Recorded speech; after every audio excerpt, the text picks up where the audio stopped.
So what we need to do for the baked eggs and chapati, we're going to start the tomato sauce first. Keep it nice and simple. We can get that ticking away. The longer it's cooking, the better flavour you're going to get off of it. So what we're going to do is we're going to start with a bit of onion and garlic. So we're just going to peel this onion. I've only got half here. All you need to do is get a full onion and half it lengthways. Get that peeled. If it gets a bit stubborn there, just use your knife to very carefully help pull those bits off. Once you've gotten rid of that, what we're going to do is we're going to dice the onion. So we're going to do this by doing some lines across the onion.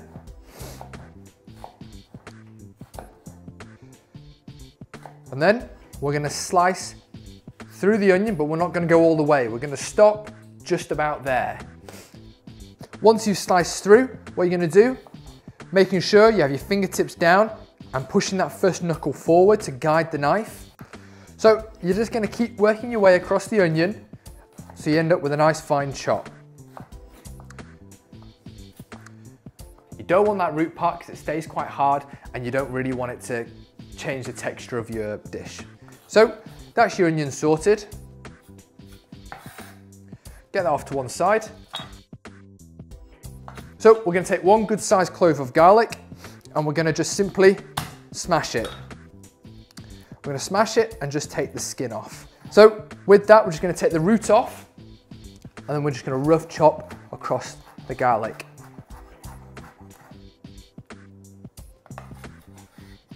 That can go with the onion ready.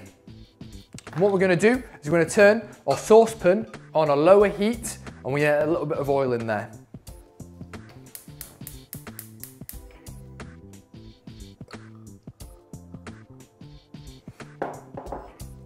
So we're going to let that oil heat up. So when it starts looking a bit more like water, then it's ready to add your onion and garlic. How long does that usually take? Usually, depending on how high you've heated it, it can take 20 seconds, something like that. Really doesn't take long at all.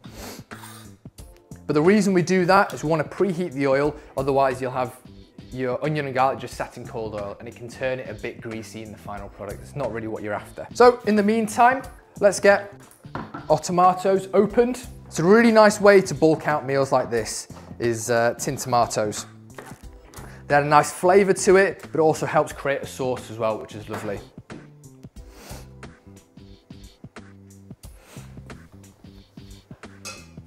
So we're about there with the oil now. So I'm just going to get my onion and garlic in there.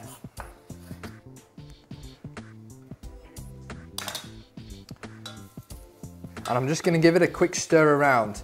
Just starting to sizzle now, which is what we're after. Just whilst that's starting to cook down, we're going to take the chilli, we're going to take the top off, and we're going to just take that off a little bit more.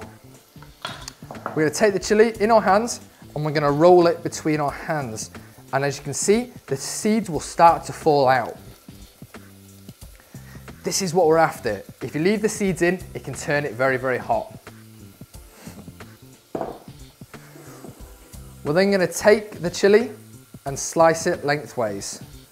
Just remember to keep an eye on your onion and garlic. Now I only need half a chilli for this, otherwise it's going to end up being a bit too hot. So I'm going to scrape out any of the excess seeds that might be in there. I'm going to move the other side away. With that then, we're just going to do some very simple chopping with it. Now the key to cutting with precision and speed is a nice rounded motion of cutting. So you push down and push forward, lift up and pull back. And it's a nice rounded fluid motion that helps create the speed and also repetition, obviously. Once all that's done, we're going to get it on the knife.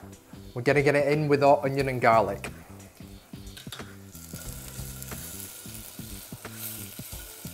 Get that nicely mixed in. And just as that's about to start looking like it's sweated down, which is what we want, we're going to add the tin tomatoes.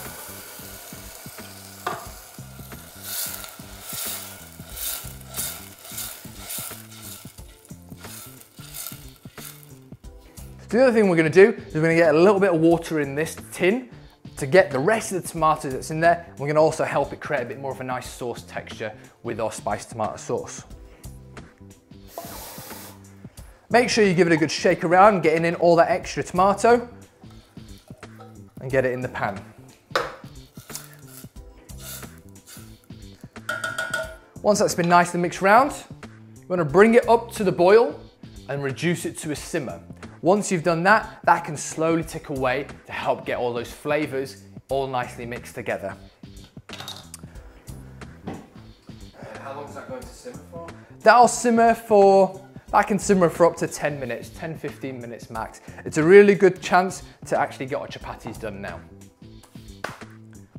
So I've wiped down my board just after using chili because it can linger in the board and it can get the spice into other flavors as well, and that's what you want to be careful of, especially if other people coming around touching it and touching their eyes and things like that. So our tomato sauce has just come up to the boil, so I'm going to turn it down to a simmer, and then we're going to leave it just for a few, about another 5-6 minutes, and it should be really nice. The next thing we want to do is we want to get our chapatis ready.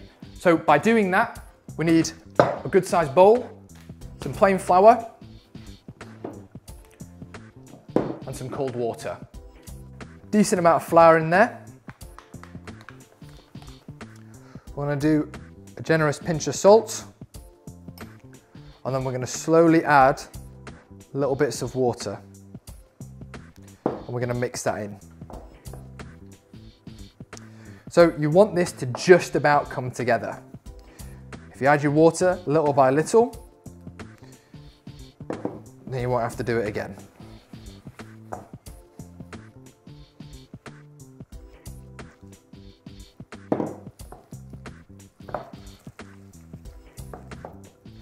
If you find that you've added a little bit too much water, add a touch more flour. Won't need a lot, just a little bit helps soak up that water.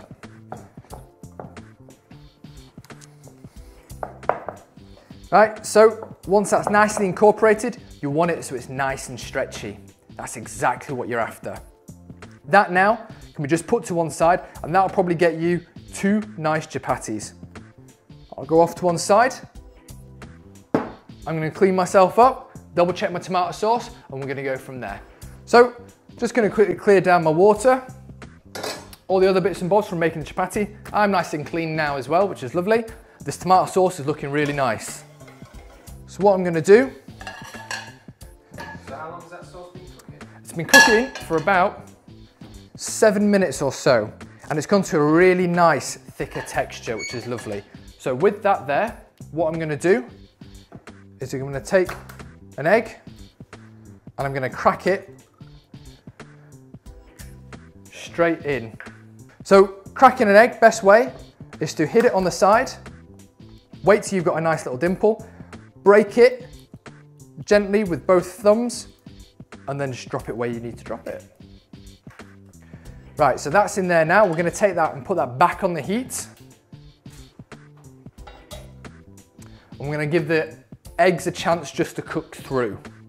So we want to get the tomato sauce just up to a little simmer, and as you can see, the eggs are just about starting to cook. That's what we're after. We want those eggs to stay nicely together, but actually get the flavour of the tomatoes around it. So you don't want it too high. If you have it too high, you'll have it on a boil, it's going to break those eggs up, and you'll have just egg mixed in with the tomato sauce. Whereas we want the nice poached egg feel in a lovely, tasty tomato sauce. So the next thing we want to do is we want to get the board moved out the way. The reason we want this, we want the extra space so we can get our chapatis rolled out, ready to be cooked. So move knife off to one side. Give your worktop just a quick wipe down. You want to make sure that there is nothing but chapati going into your chapatis. We're going to get a little bit of flour. We're going to dust our work surface with it.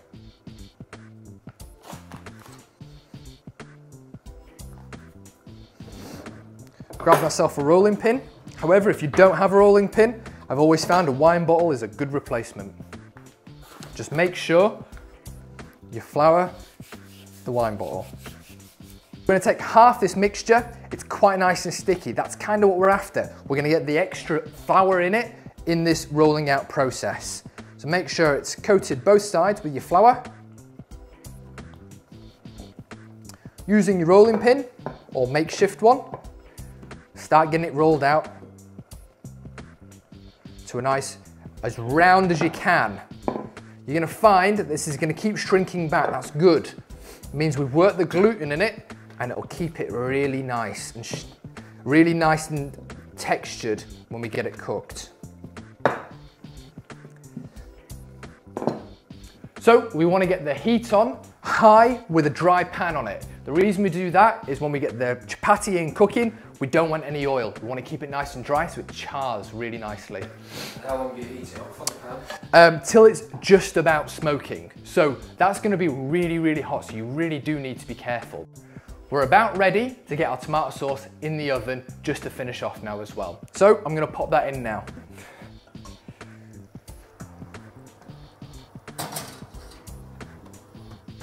So my pan's nice and hot now. The smoke's just starting to rise off of it. I'm going to take my chapati and very carefully, I'm going to get it in the pan. Now, you want to cook this until you start to see the dough cook. And you'll notice the colour starting to change. That's what you're looking for. I'm going to leave that for not very long, maybe 20-30 seconds. The pan's so hot, it should colour it really quickly. So the colour of the chapati is starting to change now, and we're going to leave it in till we get the nice caramelized colour on the outside, so nice brown on the outside. And then what we'll do is we're going to flip it and do exactly the same for the other side. I'm going to grab myself a spoon just to help me get this turned over. As you can see, it's already starting to puff up. That's what we're after. Turn that over. That's exactly what we want. Nice little pockets of dark patches across the chapati. As you can see, it's starting to just rise a little here and there, which is wonderful. So we're just waiting for the other side to colour nicely. A little bit longer yet till we get that really nice kind of little flecks of dark throughout, which is what we're after. And then we're going to do the fun bit where we're going to get it straight onto the flame and get it to really puff up and add a nice bit of moisture to it as well. Now you do have to be careful with this because it does get very, very hot. Yeah? A smoking pan is incredibly hot, and dealing with this just with your bare hands isn't the best. So if you've got a pair of tongs or grab a spoon and a fork, it is a hell of a lot easier. I've got some nice colour on that now, so I'm going to take the pan off. I'm going to take the chapati, I'm going to put it straight onto the naked flame. A couple of seconds that side, pick it up, flip it over. A couple of seconds that side, you can see it just puffing up. That's exactly what you're after. And that's what you want. That's a really lovely chapati, is that. Right, so I've got a quick clean down. I wanted to make sure I was working in a nice environment, but the sauce should be nice and ready now, and the eggs will be lovely as well. So I'm going to take those straight out the oven. How long did the sauce cook for? Sauce was cooking on the stove for about 7 minutes, and it's been in the oven for only about 3 or 4 minutes. So it doesn't take very long at all. You want to just make sure the eggs are nicely cooked all the way around. That's the aim. So that's looking really lovely. Eggs are all done, tomato sauce is nice. I'm gonna grab myself a bowl. I'm gonna get very carefully both these eggs in here.